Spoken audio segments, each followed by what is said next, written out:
Мы проходим мимо бездомных животных каждый день, спеша на работу, домой или просто гуляя по улице. Иногда кажется, что их слишком много, грязных, голодных и некрасивых, но они не виноваты.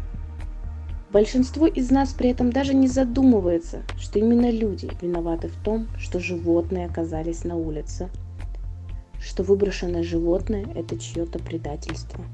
Каждый из них, появляясь на свет веселым, неуклюжим щенком или котенком, вряд ли догадывается, какая тяжелая судьба его ждет. Они замерзают холодными зимами, их сбивают машины, забывают на дачах осенью, высаживают на автобусных остановках и увозят за город. Некоторые теряются во время прогулок или просто рождаются на улице.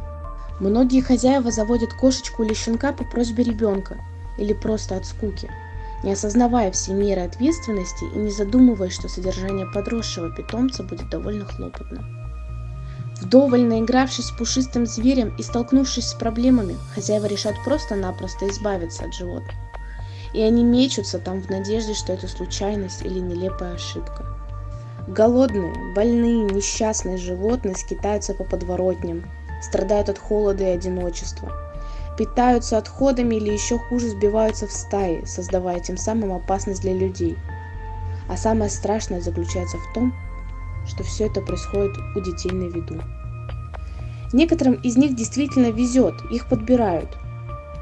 Одни попадают в семьи, другие на передержки.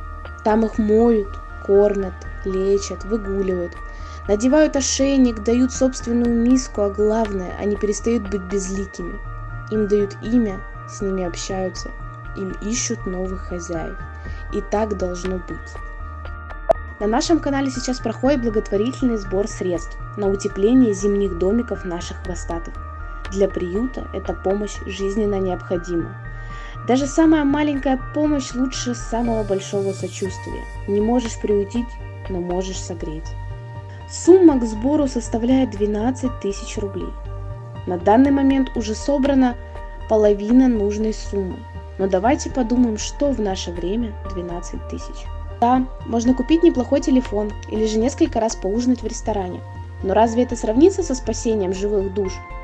Только представьте, на эти средства множество хвостиков будут обеспечены мягкими подстилками, которые будут греть не только их тела, но и сердце.